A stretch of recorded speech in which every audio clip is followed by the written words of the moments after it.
Assalamualaikum warahmatullahi wabarakatuh.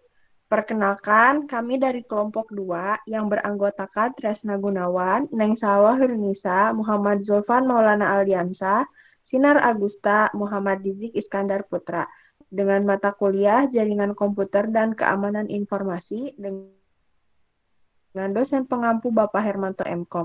Di sini kami akan mempresentasikan tentang vulnerability keamanan logik.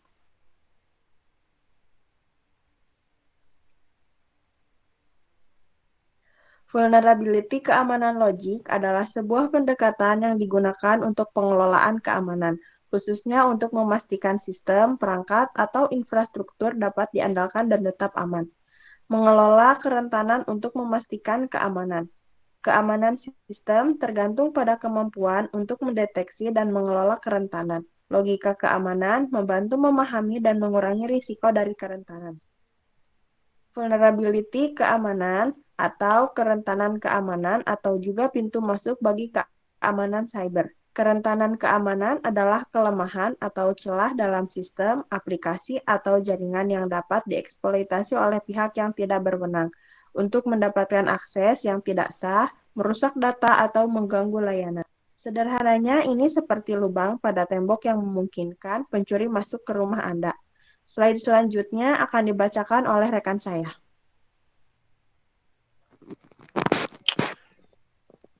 Komponen vulnerability keamanan. Yang pertama ada identifikasi kerentanan, yaitu pemindaian dan penilaian kerentanan sistem, pemetaan komponen rentan. Yang kedua, penilaian risiko, mengukur dampak dari kerentanan, menentukan prioritas tindakan mitigasi. Yang ketiga, mitigasi kerentanan, melakukan patch pada perangkat lunak, dan mengimplementasikan kontrol kerentanan tambahan.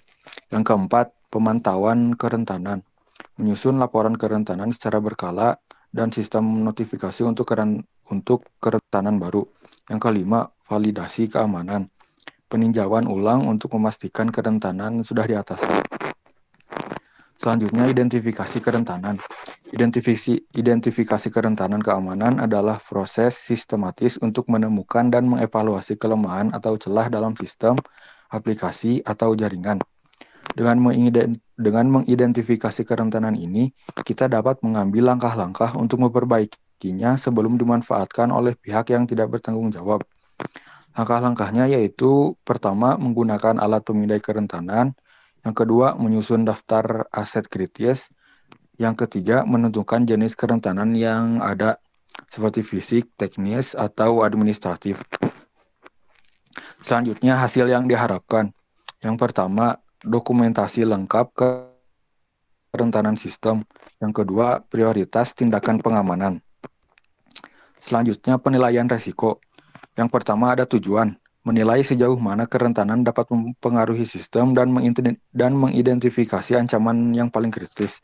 Yang kedua, metodologi. Scoring resiko berdasarkan kemungkinan dan dampak, dan matriks resiko untuk memvisualisasikan prioritas. Yang ketiga, contoh. Resiko tinggi, kerentanan pada sistem pembayaran online. Risiko rendah, kerentanan pada sistem arsip internal. Selanjutnya akan dijelaskan oleh teman saya, Aldi.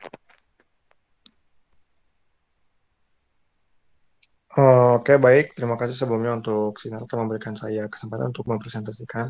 Baik, itu selanjutnya ada mitigasi kerentanan. Itu ada strategi utama, itu ada patch perangkat lunak secara berkala. Itu menggunakan kontrol akses berbasis peran atau RBAC, lalu mengimplementasikannya ke dalam enkripsi data. Itu ada langkah tambahan juga, yaitu menghapus perangkat lunak yang usang dan juga menggunakan firewall dan sistem IDS. Untuk keuntungannya sendiri yaitu kita jadi bisa mengurangi risiko eksploitasi kerentanan dan juga memastikan sistem tetap berjalan optimal. Lalu yang selanjutnya itu ada pemantauan kerentanan dan juga validasi dan pengujian keamanan. Saya akan menjelaskan pemantauan kerentanan terlebih dahulu. Jadi ada beberapa. Pertama ada sistem pemantauan, yaitu sistem pemantauan itu sendiri yaitu adalah alat deteksi keterangan otomatis dan juga ada dalam hal peringatan real time untuk ancaman baru. Dan untuk keuntungannya sendiri itu responnya lebih cepat terhadap ancaman. Jadi si responnya itu memiliki kecepatan yang lebih cepat daripada yang lain dan juga bisa mengurangi downtime pada operasional. Yang terus ada laporannya, itu untuk laporannya itu bisa mendokumentasikan kerentanan yang telah diatasi dan juga tren kerentanan yang sering muncul. Lalu validasi dan pengujian keamanan.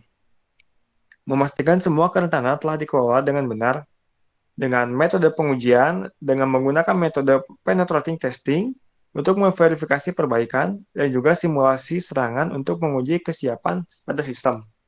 Dan juga pada hasilnya itu ada rekomendasi perbaikan kerentanan dan juga rekomendasi untuk peningkatan lebih lanjut. Baik, selanjutnya akan saya serahkan kepada teman saya, Tresna. Keberlanjutan keamanan. Yang pertama ada definisi, kemampuan untuk mempertahankan tingkat keamanan yang tinggi secara konsisten. Yang kedua, langkah utama, evaluasi keamanan secara berkala, pelatihan karyawan untuk kesadaran keamanan, mengadopsi pendekatan proaktif terhadap ancaman baru. Yang ketiga ada manfaat, mengurangi bahaya perbaikan akibat pelanggaran, meningkatkan kepercayaan pemangku kepentingan. Dan terakhir ada kesimpulan.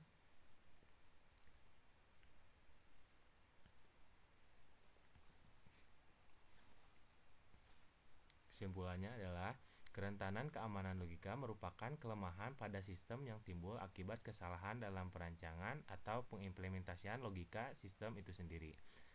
Berbeda dengan kerentanan teknis yang memungkinkan lebih mudah diidentifikasi.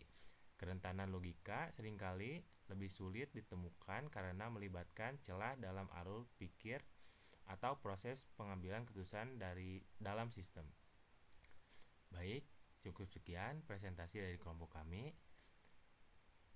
Maaf jika ada kekurangan. Assalamualaikum warahmatullahi wabarakatuh.